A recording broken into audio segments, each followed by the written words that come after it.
में हम डिस्कस कर रहे हैं एप्लीकेशंस ऑफ गॉस लॉ का सेकेंड एप्लीकेशन, जो कि है to find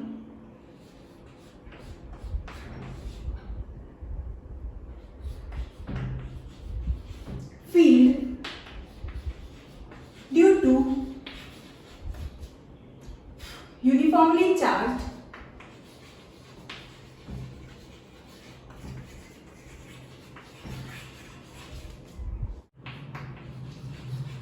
infinite plane sheet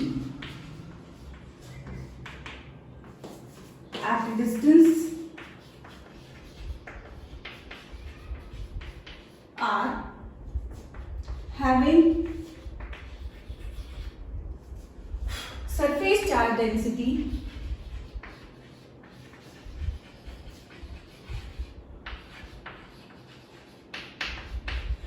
sigma. Right, तो हमने हमारे फर्स्ट एप्लीकेशन में डिस्कस किया था to find electric field due to uniformly charge infinite long wire.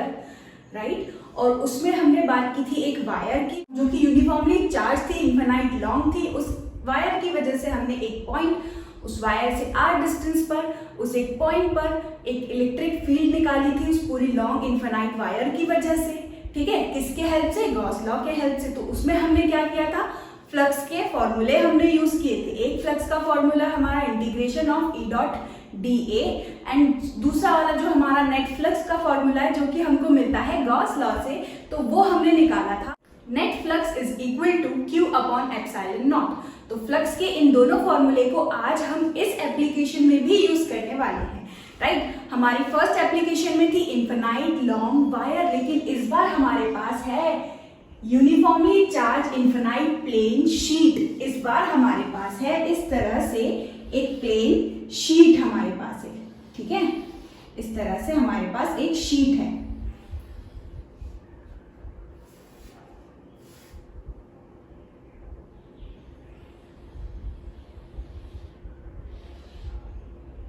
Right, जो कि है यूनिफॉर्मली चार्ज। तो हम इसको ले लेते हैं, हमारी शीट कैसी है? पॉजिटिवली चार्ज है। ठीक है, और ये कैसी शीट है? Infinite long. जैसे कि मैंने पुराने वाले वीडियो में हमारे फर्स्ट एप्लीकेशन में बताया, इनफाइनाइट एक रिलेटिव टर्म है। ठीक है, तो हमारी जो वायर होती थी वो भी इनफाइनाइट लॉन्ग होती थी, यानी कि हम उसमें भी क्या करते थे? कंडीशन रखते थे कि जो हमारी लेंथ ऑफ वायर है, जो हमारी लेंथ ऑफ वायर है ना, वो कैसा होना चाहिए? Very very greater as compare to distance R. Distance R हमारा क्या है? The distance from the wire to the point where we have to find the electric field। तो वो जो r distance है वो कैसा होना चाहिए? बहुत छोटा as compared to the length of the wire। Right, तभी हम उस वायर को इनफाइनाइट लॉन्ग बोल सकते हैं। तो सेम कॉन्सेप्ट हम यहाँ यूज करेंगे। ये हमारे पास शीट है। ठीक है, तो इस बार हमें at a distance r electric field calculate करना है इस infinite long uniformly charge sheet की वजह से। तो हम क्या करेंगे? एट अ डिस्टेंस r, ये जो डिस्टेंस r चूज करेंगे हम, ये हमारा फिर से जो डिस्टेंस है हमारा r, जो हमारा डिस्टेंस है r, वो कैसा होगा? बहुत छोटा होगा। किससे? वहां तो लेंथ से छोटा होता था। राइट, यहाँ पर हमारी ये जो शीट है इसके डायमेंशन से छोटा रहेगा। ठीक है, डायमेंशंस ऑफ शीट। राइट, तो ये जो हमारा r है वो कैसा होगा? बहुत छोटा होगा as compare to dimensions of sheet. ठीक है, तभी हम इस शीट को क्या कंसीडर कर सकते हैं? एक uniformly charge infinite long sheet. ठीक है, लेकिन ये जो डिस्टेंस, ये जो पॉइंट है हमारा, इस पॉइंट को नाम दे देते हैं P। ये जो P पॉइंट है ये बहुत ज्यादा दूर नहीं होना चाहिए। ठीक है, ये P पॉइंट हमारी इस शीट के पास होगा, तभी हम इस शीट को क्या बोल सकते हैं? Infinite long sheet. तो हमने सबसे पहले बना ली हमारी इनफाइनाइट लॉन्ग शीट। ठीक है, और डैश डैश हमने ड्रॉ कर दिया, मतलब हमारी शीट कैसी है? इनफाइनाइट लॉन्ग है, इनफाइनाइटली लार्ज है। ठीक है, अब इसकी डेंसिटी हमको दी हुई है, इसकी सरफेस चार्ज डेंसिटी हमको दी हुई है सिग्मा। ठीक, इस शीट की सरफेस चार्ज डेंसिटी हमको दी हुई है सिग्मा। सेम वही कॉन्सेप्ट यूज करेंगे, हम फाइंड करेंगे फ्लक्स। पहले फर्स्ट मेथड से हमारा जो फ्लक्स होगा, नेट फ्लक्स हम निकालेंगे। तो अब हमें यहाँ पर नेट फ्लक्स फाइंड करना है। दो तरीकों से। पहला तरीका हमारा पुराना वाला integration of E dot dA formula use करके, दूसरा गॉस लॉ अप्लाई करके, राइट। लेकिन उसके लिए हमारे पास यहाँ पर क्लोज्ड सरफेस भी तो होना चाहिए ना। तो सबसे पहले हम ड्रॉ करेंगे यहाँ पर गॉस लॉ अप्लाई करने के लिए सबसे पहले हम ड्रॉ करेंगे Gaussian surface. Gaussian surface draw करने के लिए सबसे पहले हमें क्या करना पड़ेगा यार, इलेक्ट्रिक फील्ड की डायरेक्शन को आइडेंटिफाई करना होगा। तो यहाँ पर जिस तरह से एक सिंगल वायर की वजह से इलेक्ट्रिक फील्ड कैसे निकल रही थी, इस तरफ कुछ रेडियली आउटवर्ड थी हमारी इलेक्ट्रिक फील्ड, राइट। इस तरफ भी रेडियली आउटवर्ड थी, पॉजिटिव चार्ज से अवे निकलती हुई रेडियली आउटवर्ड इलेक्ट्रिक फील्ड थी। सिमिलरली हमारी प्लेन शीट की वजह से होगी इलेक्ट्रिक फील्ड, कैसी होगी, प्लेन शीट की वजह से रेडियली आउटवर्ड ही होगी, ठीक है, रेडियली आउटवर्ड ही होगी। कुछ इस तरह से हमारी इस शीट की वजह से इलेक्ट्रिक फील्ड निकल रही होगी, ठीक है। पीछे भी निकल रही होगी कुछ इसी तरीके से, राइट, कुछ इस तरह से ये हमारी इलेक्ट्रिक फील्ड कुछ इस तरह से निकल रही होगी, जैसे एक हमारी सिंगल वायर की वजह से निकल रही थी, ठीक। अब यहाँ पर इस तरह से प्लेन शीट आ गई, तो इस प्लेन शीट की वजह से अब कुछ इस तरह से निकलने लगेगी, रेडियली आउटवर्ड होगी। अगर यहीं पर हम नेगेटिव चार्ज ले लें तो इलेक्ट्रिक फील्ड कैसी हो जाएगी, रेडियली इनवर्ड हो जाएगी, ओके। तो ये हमने बना ली हमारी इलेक्ट्रिक फील्ड। इस पॉइंट R पर भी देखेंगे तो इलेक्ट्रिक फील्ड हमारी कुछ इस डायरेक्शन में होगी, राइट। अब गॉसियन सरफेस ड्रॉ करने के लिए सबसे पहले हमारा क्या जरूरी होता है, इलेक्ट्रिक फील्ड का मैग्नीट्यूड जो कि सरफेस पे लेना रहता है, वो हर पॉइंट पे सरफेस के कैसा होना चाहिए, कांस्टेंट। तो सेम वे में हम यहाँ पर जो सबसे पहले गॉसियन सरफेस लेंगे, गॉसियन सरफेस हम लेंगे, वो क्या बनाएंगे, इस बार भी हम लेते हैं एक सिलेंडर, ठीक है, सिलेंड्रिकल सरफेस हम यहाँ पर बनाएंगे, ठीक। इस बार का हमारा जो सिलेंडर होगा वो कैसा होगा, देखो ये R से हम कुछ इस तरह से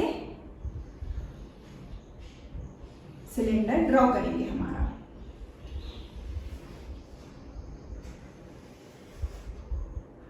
राइट। ये हमारा सिलेंडर, यहां से ये डिस्टेंस, ये पॉइंट भी हमारा कितना है R, पीछे से यहां तक ये डिस्टेंस भी हमारा कितना हो जाएगा R, ठीक। तो देखो अगर हम यहाँ पर इस सरफेस से निकलती हुई जितनी भी पैरेलल इलेक्ट्रिक फील्ड होगी इसके सरफेस पर देखेंगे तो सारी इलेक्ट्रिक फील्ड का मैग्नीट्यूड हमको कैसा मिल सकता है, इस इतने पार्ट की वजह से, इतने चार्ज की वजह से, इतने सरफेस पर जो चार्ज है, टोटल चार्ज, उसकी वजह से जो इलेक्ट्रिक फील्ड होगी वो इसके सरफेस पर उसका मैग्नीट्यूड, इलेक्ट्रिक फील्ड का मैग्नीट्यूड हमको कैसा मिलेगा, कांस्टेंट। और यही तो खासियत है ना सिमेट्रिक गॉसियन सरफेस बनाने की, कि हमको इलेक्ट्रिक फील्ड के मैग्नीट्यूड को सरफेस पर कैसा लाना रहता है, मैग्नीट्यूड को सेम लाना रहता है। अगर हम इस साइड बात करें तो यहाँ से भी ये डिस्टेंस R, राइट, और यहाँ पर इसके सरफेस पर अगर हम देखें इलेक्ट्रिक फील्ड का डायरेक्शन कुछ इस तरह से होगा, है ना, और चार्ज तो इतना ही है सेम, इसी चार्ज डिस्ट्रीब्यूशन की वजह से इलेक्ट्रिक फील्ड आ रहा होगा, यानी चार्ज भी कैसा हो जाएगा, सेम।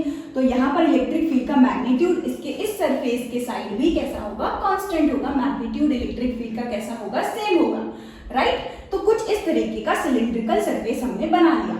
अब क्योंकि ये सिलिंड्रिकल सरफेस है तो हम नेट फ्लक्स निकालेंगे सरफेस के 3 पार्ट में डिवाइड करके, सरफेस को 3 पार्ट में हम डिवाइड करेंगे। ये हो गया हमारा सरफेस का फर्स्ट पार्ट, ये हो गया हमारा सरफेस का सेकंड पार्ट, और ये कर्व सरफेस को हम ले रहे हैं हमारा थर्ड पार्ट, ठीक। इस बार अगर हम देखें तो ये हमारा सिलेंडर का फ्लैट फेस, इस पर हम फाइंड करते हैं इलेक्ट्रिक फील्ड और एरिया वेक्टर, राइट। तो नेट फ्लक्स जो होगा वो होगा φ1 प्लस φ2 प्लस φ3 की वजह से, इस सिलेंडर के 3 सरफेस की वजह से, ठीक। तो ये हमारा फर्स्ट सरफेस, इलेक्ट्रिक फील्ड का डायरेक्शन रेडियली आउटवर्ड, राइट। बात करते हैं इसके एरिया की, तो एक क्लोज्ड सरफेस का जो एरिया वेक्टर का डायरेक्शन होता है वो कैसा होगा, रेडियली आउटवर्ड और परपेंडिकुलर, यानी कि यही डायरेक्शन इस बार हमारा एरिया वेक्टर का हो गया। इस बार हमारा जो थीटा है वो यहाँ पर हमको कैसा मिल रहा है, 0। अगर इस सरफेस पे बात करें तो यहाँ पर इलेक्ट्रिक फील्ड का डायरेक्शन ये है कुछ, एरिया वेक्टर की बात करें तो एरिया वेक्टर भी रेडियली आउटवर्ड और परपेंडिकुलर, तो एरिया वेक्टर का डायरेक्शन भी हमको इसी डायरेक्शन में मिलेगा। तो इस तरफ भी थीटा की वैल्यू हमको क्या मिली, 0। लेकिन अगर हम इस बार कर्व्ड सरफेस की बात करें तो इस कर्व्ड सरफेस पर देखो, इस पॉइंट पर इलेक्ट्रिक फील्ड कैसी होगी, इलेक्ट्रिक फील्ड का डायरेक्शन कुछ इस तरह से, और एरिया वेक्टर की बात करें हम तो एरिया वेक्टर इस बार कैसा होगा, सरफेस के परपेंडिकुलर और आउटवर्ड, अंदर कैसा हो जाएगा, इनवर्ड, लेकिन हमें क्लोज सरफेस के कैसा लेना रहता है, आउटवर्ड। तो इस बार हमारा एरिया वेक्टर और इलेक्ट्रिक फील्ड का कर्व्ड सरफेस पर एंगल कितना बन रहा है, 90। और जब भी इलेक्ट्रिक फ्लक्स निकालने के लिए हम फॉर्मूला यूज करेंगे E डॉट dA वेक्टर का या फिर E dA cos थीटा का, और थीटा की वैल्यू कितनी है, 90, तो हमारा जो फ्लक्स होगा उसकी वजह से इलेक्ट्रिक फील्ड और एरिया वेक्टर के परपेंडिकुलर होने की वजह से इलेक्ट्रिक फ्लक्स हमको कैसा मिलता है, 0। यानी कि एक बात हमको साफ साफ समझ आ गई कि जो हमारा थर्ड सरफेस की वजह से यानी कि कर्व्ड सरफेस की वजह से जो इलेक्ट्रिक फ्लक्स होगा वो हमको क्या मिलेगा, 0, राइट। अब हमारे यहाँ पर बच रहे हैं दो फ्लैट फेस, इसकी वजह से फ्लक्स होगा। तो यहाँ पर अगर हम देखें इसकी वजह से फ्लक्स निकालें तो डायरेक्शन कैसा है, तो हम फ्लक्स का फॉर्मूला अप्लाई करते हैं, क्या होता है, integration of E dA cos theta, right, plus second वाले की वजह से भी क्या हो जाएगा, E dA cos थीटा, ठीक, राइट। अब अप्लाई करते हैं हम, अगर फर्स्ट सरफेस पे देखें तो एंगल कितना है, 0, तो cos 0 की वैल्यू कितनी होती है, 1, तो यहां से हमको मिलेगा integration of E dA plus यहां पर भी देखो एंगल कितना मिल रहा था, 0, तो यहां पर भी मिलेगा integration of E dA, right. अब अगर हम इसको सॉल्व करें तो इलेक्ट्रिक फील्ड हमारे फर्स्ट फेज पे सारी जो इलेक्ट्रिक फील्ड होगी वो कैसी होगी, हर तरफ जो हमारी इलेक्ट्रिक फील्ड होगी वो कैसी होगी, कांस्टेंट, इलेक्ट्रिक फील्ड का मैग्नीट्यूड कांस्टेंट। तो हम इलेक्ट्रिक फील्ड को क्या करेंगे, बाहर निकाल लेंगे। तो हमारी इलेक्ट्रिक फील्ड को हमने निकाला बाहर, इंटीग्रेशन में हमारे पास सिर्फ क्या बच जाएगा, एरिया A। सेम इधर करेंगे हम, यहाँ पर देखें तो इलेक्ट्रिक फील्ड का मैग्नीट्यूड सेम है इसलिए कांस्टेंट हो गई, इलेक्ट्रिक फील्ड को निकाल लिया बाहर, अंदर हमारे पास बच गया छोटा सा एरिया हमारा dA, राइट। अब अगर हम इस पूरे फ्लैट फेस की वजह से निकाले तो हमने छोटा सा सरफेस dA लिया था, इस पूरे एरिया की वजह से निकाले तो हम जब dA को इंटीग्रेट करेंगे तो हमको यहाँ पर क्या मिलेगा, ये पूरा सरफेस एरिया A, राइट। तो यहाँ से हमको मिलेगा EA, इंटीग्रेशन ऑफ dA, हमारा छोटा पार्ट का जो इंटीग्रेशन है हम वो करेंगे तो हमको क्या मिलेगा, सारा छोटा एरिया जोड़ेंगे तो हमको ये कंप्लीट एरिया मिलेगा A।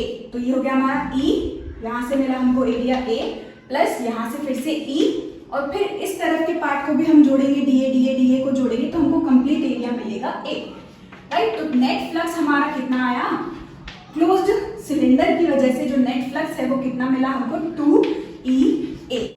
अब सेकेंड स्टेप हम इसमें क्या करते थे, हम अप्लाई करेंगे हमारा गॉस लॉ, ठीक है, अप्लाई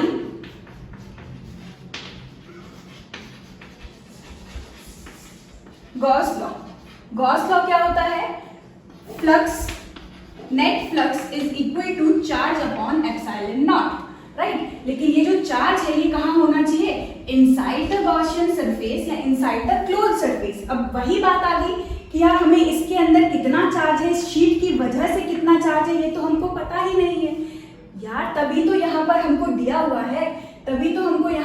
हुआ है सरफेस चार्ज डेंसिटी इसकी कितनी है, सिग्मा, और सिग्मा हमने पढ़ा हुआ है, सिग्मा हमारा क्या होता है, charge upon area, charge per unit area, right. तो अगर हमें यहाँ पर इतना चार्ज निकालना है तो इसकी डेंसिटी हमको दी हुई है कितनी है, सिग्मा।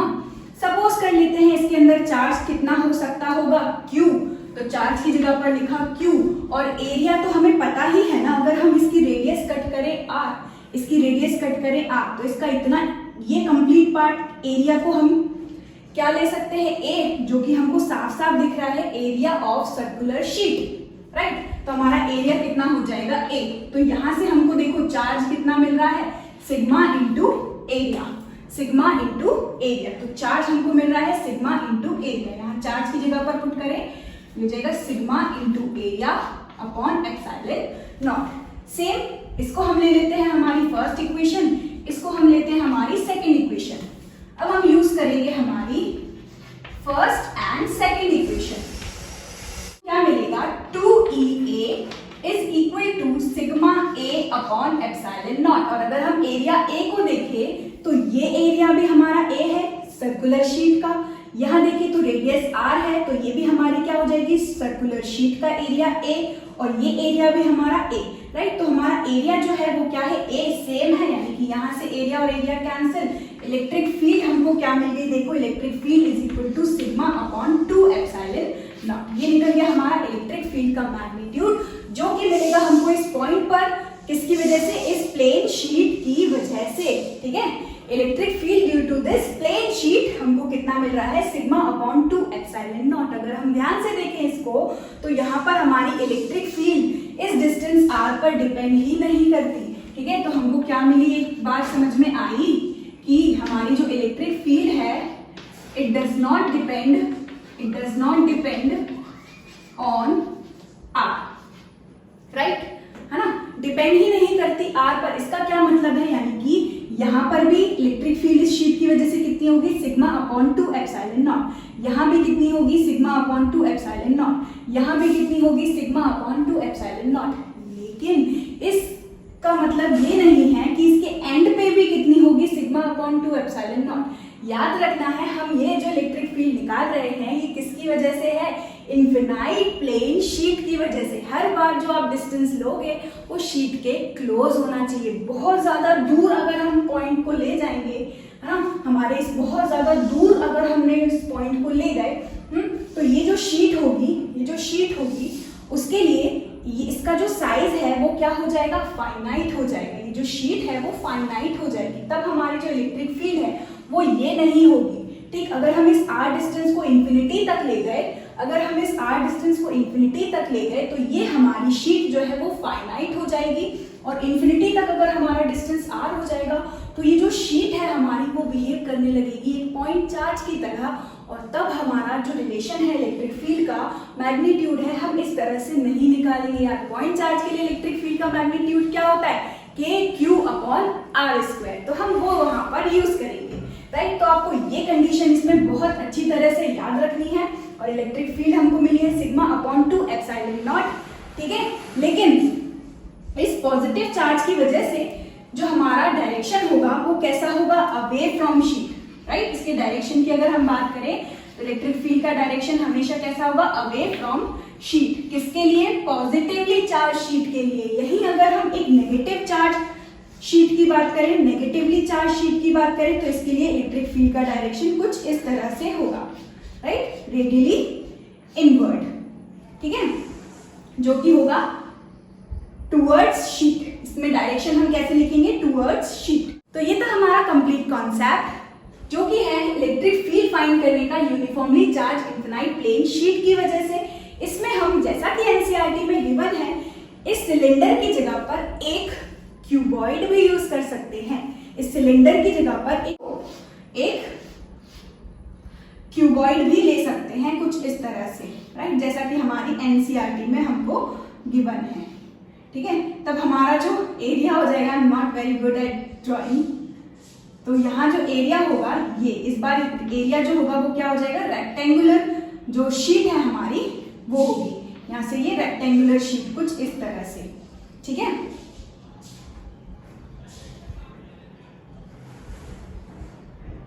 तो कुछ इस तरह से हमारी रेक्टेंगुलर शीट जो है उसका एरिया हम ले लेंगे। बाकी सारी कंडीशंस तो वैसी ही रहेंगी, ठीक है। यहाँ पर हमारी शीट कैसी आ रही है, क्यूब की वजह से, यहाँ पर हमारी सिलेंडर की वजह से ये जो शीट है वो कैसी आ रही है, सर्कुलर। लेकिन यहाँ पर इस क्यूबॉइड की वजह से जो शीट होगी वो हमारी कैसी आएगी, एक रेक्टेंगुलर। तो एरिया तो फिर भी हम इसका ए ही ले सकते हैं ना, राइट। लेंथ इनटू ब्रेथ कर देंगे हम वहां पर, ठीक। तो इस तरह से भी आप डायग्राम बना करके एक्सप्रेशन निकालेंगे तो भी यही एक्सप्रेशन आएगा, या फिर इस तरह से भी आप डायग्राम बना करके इलेक्ट्रिक फील्ड के लिए एक्सप्रेशन निकाल सकते हैं।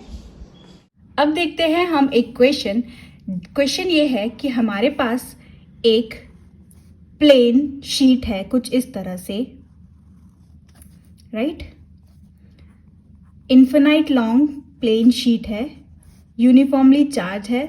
चार्ज ले लेते हैं हम, पॉजिटिव चार्ज यहाँ पर हम ले रहे हैं, ठीक है। और इसी के पैरेलल रखी हुई है एक और प्लेन शीट कुछ इस तरह से, ठीक है।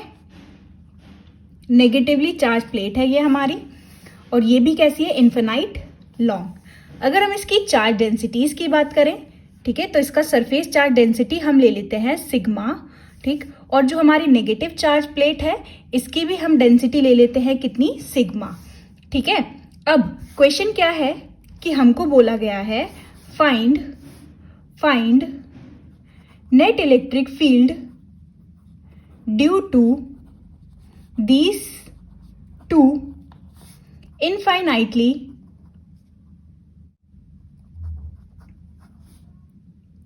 large plane thin parallel sheets, ठीक है। नेट इलेक्ट्रिक फील्ड फाइंड करनी है हमको, कहां पर, एट या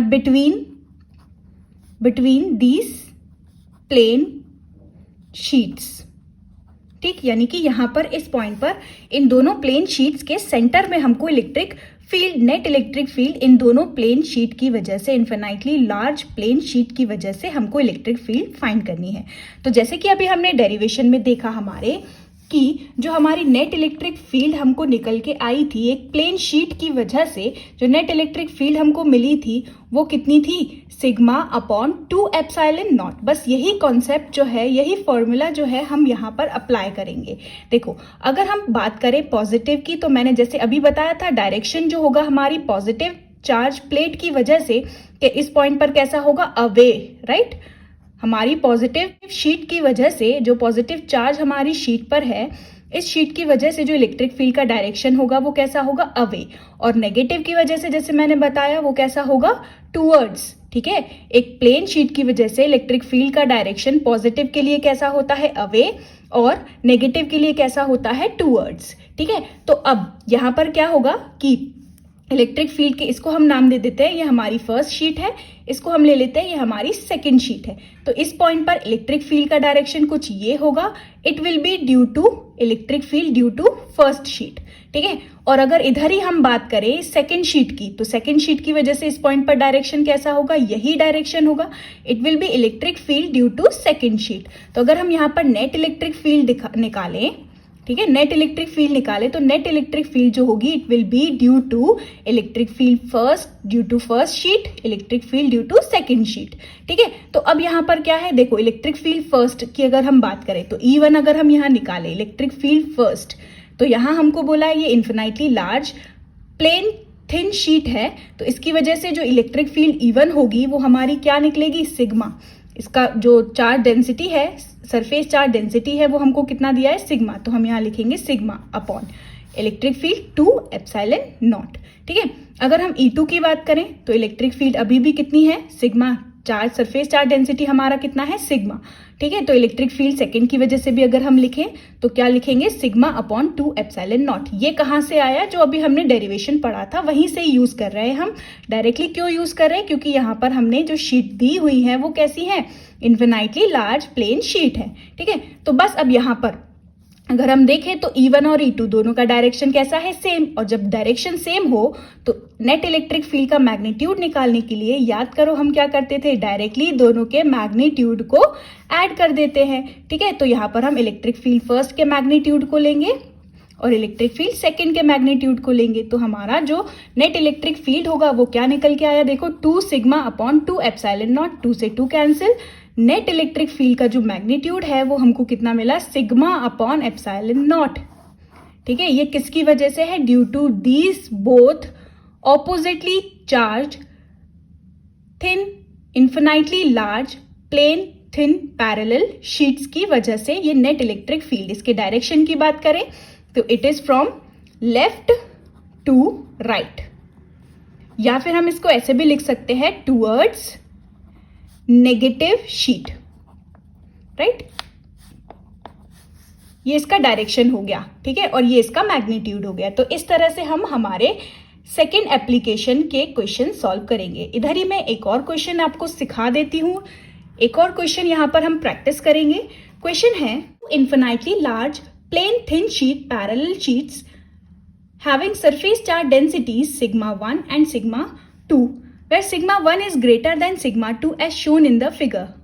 Write the magnitudes and direction of the net field in the region marked second and third. देखो इसका जो डायग्राम है वो हमको कैसा दिया है, ये हमारी थिन पैरेलल प्लेन शीट्स, ठीक है, जिस पर हमको चार्ज जो है वो पॉजिटिव दिया हुआ है और इसकी डेंसिटी हमको इस बार दी हुई है सिग्मा ना बल्कि सिग्मा 1 दी हुई है, ठीक है। और इधर ही है एक और इसके पैरेलल में रखी हुई है थिन शीट, ठीक है। और इस बार यहाँ पर ये भी कैसी है, पॉजिटिवली चार्ज है, लेकिन इसकी डेंसिटी हमको क्या दी हुई है, सिग्मा 2, ठीक। तो इसकी डेंसिटी सिग्मा 1, इसकी डेंसिटी सिग्मा 2, ठीक है। अब हमको क्या बोला है, ये दोनों ही कैसी है, इन्फिनाइटली लार्ज है ना, infinitely large plane thin sheets है, लेकिन इसमें जो सिग्मा 1 है वो कैसा है, ग्रेटर है किससे, सिग्मा 2 से, ठीक। का फर्स्ट रीजन यहाँ पर है, इसका सेकेंड रीजन, और इसके इस तरफ है हमारा थर्ड रीजन।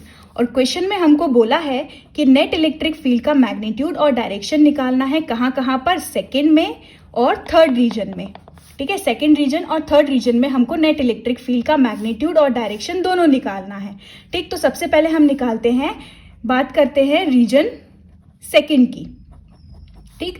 सेकेंड रीजन पे अगर हम बात करें तो ये सेकेंड रीजन होगा इन दोनों ही थिन शीट्स के सेंटर में, ठीक। तो ये पॉजिटिव, ये क्या है, पॉजिटिवली चार्ज शीट है, इसकी वजह से इस पॉइंट पर डायरेक्शन अगर हम देखें तो ये डायरेक्शन होगा कुछ इस तरह से, it will be electric field due to first sheet. अगर हम बात करें कि सेकेंड के डायरेक्शन की, तो सेकेंड का डायरेक्शन भी ये भी पॉजिटिव है, तो इस बार इसका डायरेक्शन कैसा होगा, अवे फ्रॉम द शीट, कुछ इस तरह से, ये हो जाएगा electric field due to second charge. अब अगर हम यहाँ नेट इलेक्ट्रिक फील्ड निकालें तो net electric field will be equal to electric field due to first sheet plus electric field due to second sheet, ठीक है। अब अगर हम बात करें magnitude of electric first field due to first sheet की, तो ये भी इन्फिनाइट शीट है, तो फॉर्मूला हम क्या यूज करेंगे, सिग्मा अपॉन 2 एप्सिलॉन नॉट। तो फॉर्मूला हमारा है सिग्मा, लेकिन यहाँ पर सिग्मा की वैल्यू इस बार क्या है, सिग्मा 1, तो इसलिए लेंगे sigma 1 upon 2 epsilon not. Electric field second के मैग्नीट्यूड की बात करें तो इस बार डेंसिटी कितनी है, सिग्मा 2 और 2 एप्सिलॉन नॉट, ठीक है। लेकिन इस बार हमने देखा इसका डायरेक्शन कैसा है, ऑपोजिट। तो नेट इलेक्ट्रिक फील्ड में जब भी ऑपोजिट हो तो हम दो वेक्टर्स को क्या करते हैं, जब दो वेक्टर्स ऑपोजिट डायरेक्शन में हो तो डायरेक्टली हम दोनों वेक्टर्स को क्या करते हैं, सबट्रैक्ट करते हैं। और यहाँ पर ऑब्वियसली हमको दिया हुआ है sigma 1 is greater than sigma 2, यानी कि सिग्मा 1 बड़ा है, यानी कि हमारा जो इलेक्ट्रिक फील्ड फर्स्ट है वो ग्रेटर हो जाएगा इलेक्ट्रिक फील्ड सेकेंड से। तो यहाँ पर हम डायरेक्टली नेट इलेक्ट्रिक फील्ड का मैग्नीट्यूड निकालने के लिए क्या कर सकते हैं, E1 माइनस E2 कर सकते हैं, ठीक है। तो E1 हमारा कितना दिया हुआ है, sigma 1 upon 2 epsilon not minus electric field second हमको दिया है सिग्मा 2 अपॉन 2 एप्सिलॉन नॉट। यहां से हम निकाल लेते हैं कॉमन 1 अपॉन 2 एप्सिलॉन नॉट को, अंदर बच जाएगा सिग्मा 1 माइनस सिग्मा 2। तो ये सेकेंड रीजन के लिए हमारी नेट इलेक्ट्रिक फील्ड निकल गई है। इसके डायरेक्शन की बात करें, हमारी नेट इलेक्ट्रिक फील्ड कहाँ होगी, जहां पर हमारा E1 या E2 में से क्या ग्रेटर है, E1 ग्रेटर है ना, तो जीतेगा कौन, E1 जीतेगा, यानी कि डायरेक्शन कैसा होगा, ये डायरेक्शन होगा, फ्रॉम लेफ्ट टू राइट, ठीक है। अब बात करते हैं हमारे रीजन थर्ड की। तो थर्ड रीजन हमारा कहाँ है, इस तरफ, यानी कि यहाँ पर, इस पॉइंट पर। तो इस पॉइंट पर अगर हम बात करें पॉजिटिव की वजह से अवे, यानी कि ये होती है हमारी electric field due to second sheet. अगर हम इसकी वजह से बात करें तो ये भी पॉजिटिव है, इधर भी कैसी आएगी, अवे, यानी कि ये होगी electric field due to first sheet. Net electric field निकालें तो नेट इलेक्ट्रिक फील्ड हमारी क्या होगी, electric field due to first sheet, electric field due to second sheet वजह से होगी electric field due to first sheet and electric field due to second sheet, ठीक है। यहाँ पर इस पॉइंट पे बात करें तो ये कैसी होगी, अवे, इस शीट की वजह से भी अवे, इस शीट की वजह से भी कैसी होगी, अवे, यानी दोनों का डायरेक्शन हमको कैसा मिला, सेम। तो नेट इलेक्ट्रिक फील्ड का मैग्नीट्यूड क्या हो जाएगा, electric field first plus electric field first plus electric field second, ठीक है। और ऑलरेडी हम निकाल चुके हैं sigma 1 upon 2 epsilon not plus sigma 2 upon 2 epsilon naught. तो नेट इलेक्ट्रिक फील्ड का मैग्नीट्यूड हमको कितना मिला, 1 अपॉन 2 एप्सिलॉन नॉट को निकाला कॉमन, तो अंदर बच गया सिग्मा 1 प्लस सिग्मा 2। और इसके डायरेक्शन की बात करें तो इसका डायरेक्शन कैसा होगा, फिर से फ्रॉम लेफ्ट टू राइट, या फिर हम बोल सकते हैं, और इसका डायरेक्शन हम कैसा लिख सकते हैं, अवे फ्रॉम सेकेंड शीट, ठीक है। इसके बाद हम देखेंगे हमारा थर्ड और फाइनल एप्लीकेशन और फिर हमारा लास्ट एग्जाम्पल करेंगे। उसी के साथ हमारा ये चैप्टर जो है वो कंप्लीट हो जाएगा। Thank you so much for watching this video.